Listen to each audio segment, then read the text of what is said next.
ज्वालामुखी विस्फोट से जुड़ी करेंगे क्योंकि आइसलैंड में ज्वालामुखी विस्फोट हुआ है। जी हां, बेशक आपको नाम से लग रहा होगा कि आइसलैंड यानी कि यहां तो बर्फ का पहाड़ होना चाहिए या फिर कोई ऐसी जगह जो बर्फ की चादर से ढकी हो, लेकिन नहीं, यहां पर ज्वालामुखी विस्फोट हुआ है पुनीता। बिल्कुल, और देखिए आइसलैंड की राजधानी है रेक्याविक। यहाँ पर जब विस्फोट हुआ इसके बाद स्थिति जो है लगातार बिगड़ती हुई इसलिए नजर आई क्योंकि इसके लावा ने जमीन के एक बड़े हिस्से को, एक बड़े इलाके को अपनी चपेट में ले लिया। इसके बाद वहां पर हालात किस तरीके से बने, रिपोर्ट के जरिए देखिए।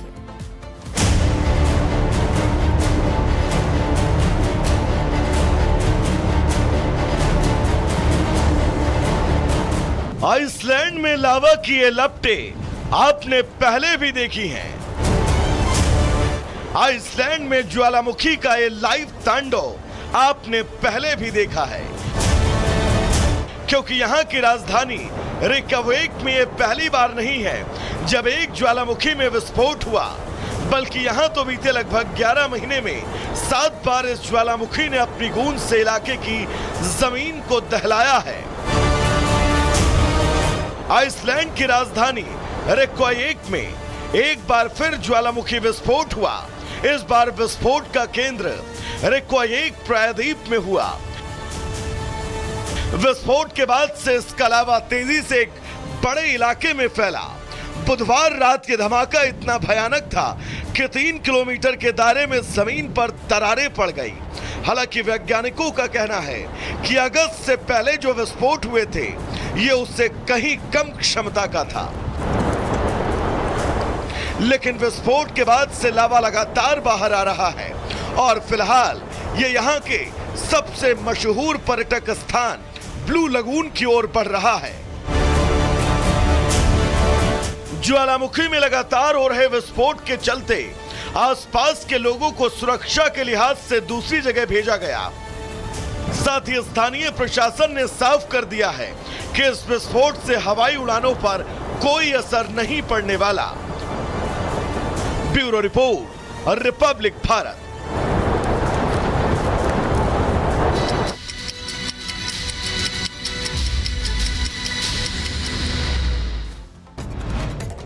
और अब रुक करेंगे 2 मिनट में भारत का झांसी में चलते हुए ट्रक में लगी आग। ड्राइवर और क्लीनर ने ट्रक से कूदकर जान बचा ली। मौके पर पहुंची फायर ब्रिगेड की टीम ने आग पर काबू पाया। लखीमपुर खीरी में तेज रफ्तार कार ने बाइक सवार को टक्कर मारी, युवक की हालत गंभीर। गाजियाबाद में एक ट्रक में लगी आग। मौके पर पहुंचे पुलिस और फायर ब्रिगेड की टीम ने आग पर काबू पाया। शॉर्ट सर्किट में लगी थी आग, जिस वजह से शॉर्ट सर्किट की वजह से आग लगने की ये खबर मिली है। बदायूं में अज्ञात वाहन ने बाइक सवार को मारी टक्कर। हादसे में बाइक सवार की मौत। पुलिस ने शव कब्जे में लेकर पोस्टमार्टम के लिए भेजा। शाहजहांपुर में आवारा सांड से टकराकर बाइक सवार युवक की मौत हो गई। मौके पर पहुंची पुलिस ने मृतक के शव को कब्जे में लेकर पोस्टमार्टम के लिए भेजा। आगे बढ़ते हैं। रायबरेली में 2 बाइक की आमने सामने की बीच में टक्कर हुई। हादसे में 4 लोग जख्मी हो गए। अस्पताल में करवाया गया भर्ती। उत्तर प्रदेश के बुलंदशहर में डीसीएम कैंटर और ऑटो के बीच में टक्कर। हादसे में टेंपो सवार एक ही परिवार की 3 महिलाओं की मौत।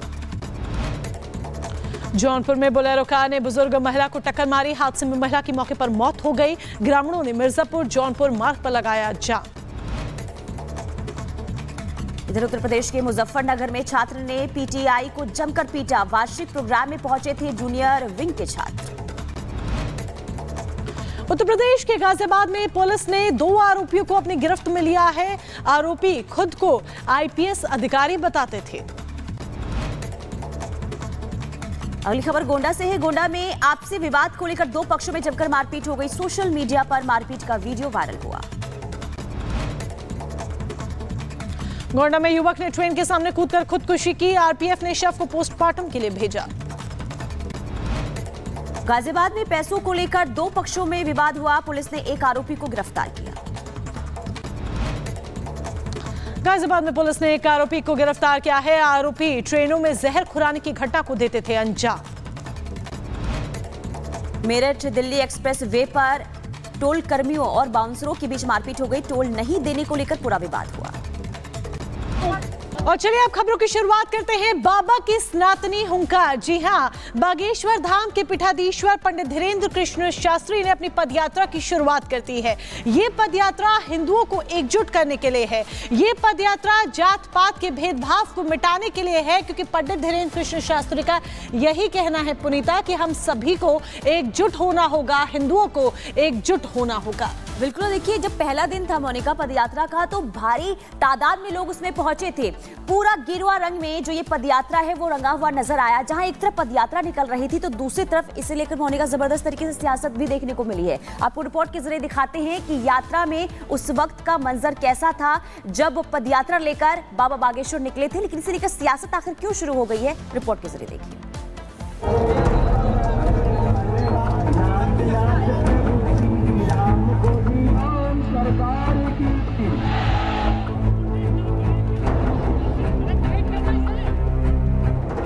पदयात्रा पर निकले बाबा बागेश्वर। जातियों का भेद मिटाने के लिए पदयात्रा। पदयात्रा में उमड़ा लोगों का हुजूम। जात पात मिटाने के लिए अभियान।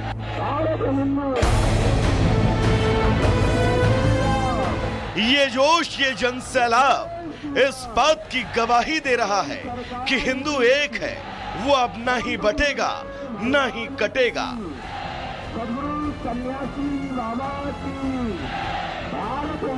बागेश्वर धाम के पीठाधीश्वर पंडित धीरेन्द्र कृष्ण शास्त्री ने एमपी के छतरपुर से 9 दिवसीय पदयात्रा की शुरुआत की। इस पदयात्रा का मकसद हिंदुओं के बीच जाति भेदभाव, छुआछूत, अगड़े और पिछड़े का फर्क मिटाना है। और उनकी इस यात्रा में श्रद्धालुओं का जनसैलाब देखकर तो यही लग रहा है कि अब हिंदू जाग गया है।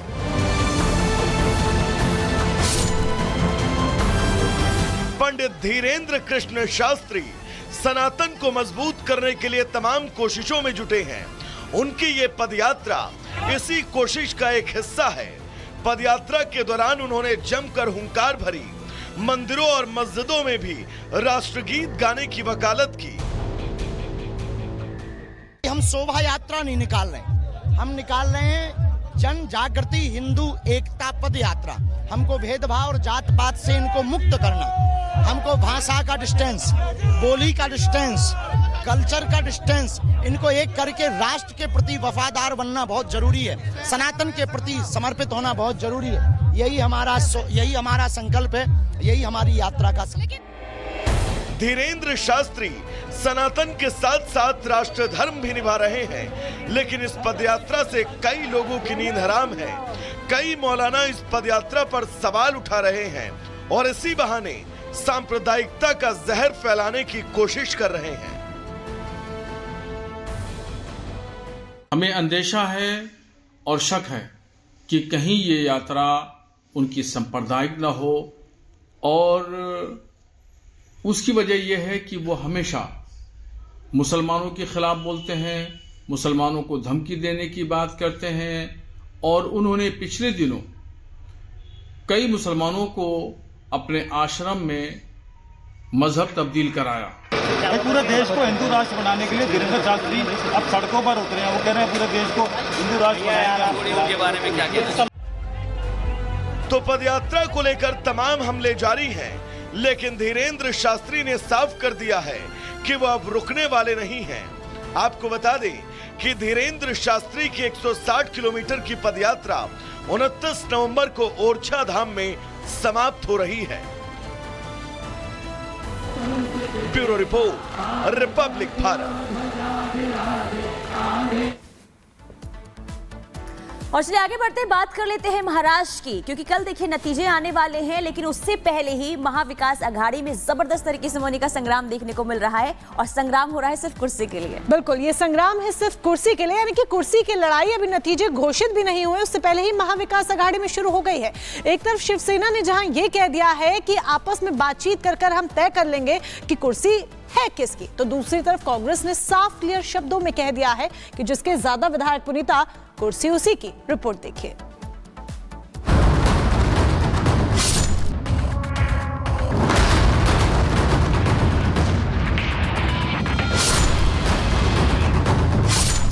अभी तो मतगणना शुरू भी नहीं हुई, अभी तो रुझान पक्ष में भी नहीं आए, अभी तो जीत भी तय नहीं हुई और अभी से महाविकास अघाड़ी में कुर्सी को लेकर सबके मन की बात सामने आने लगी।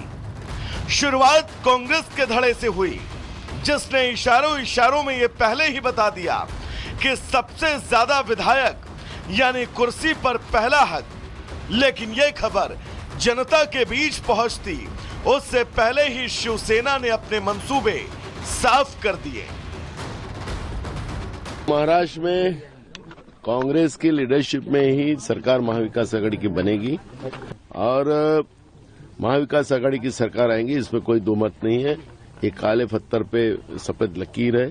मैं ये नहीं मान लूंगा और कोई नहीं मानेगा कि महाविकास आघाड़ी की सरकार हम बैठकर तय करेंगे। अगर नाना पटोले जी ने ऐसा कहा है और नाना पटोले जी को कांग्रेस हाईकमांड ने कहा है कि आप मुख्यमंत्री बन रहे हो, तो राहुल गांधी, प्रियंका, सोनिया, खरगे साहब ने इस प्रकार से ऐलान करना चाहिए। महाराष्ट्र में जनादेश आया नहीं, उससे पहले ही सत्ता का बंटवारा शुरू हो गया। वैसे भी एमवीए में कांग्रेस सबसे ज्यादा 101 सीटों पर चुनाव लड़ी है, तो बड़ा भाई बताकर वो सीएम पद का ख्वाब देख रही है। नॉर्मली लार्जेस्ट पार्टी का ही मुख्यमंत्री चुना जाता है बहुमत के आधार पर, लेकिन हमारे पार्टी में निर्णय जो होता है वो हमारी कांग्रेस के हाईकमांड करती है। लेकिन हमारा कयास ये है कि अगर हमारी पार्टी बड़ी है तो निश्चित रूप से कांग्रेस पार्टी का मुख्यमंत्री यहाँ बनना चाहिए। एक हिंदी में कहावत है, मुंगेरी लाल के हसीन सपने।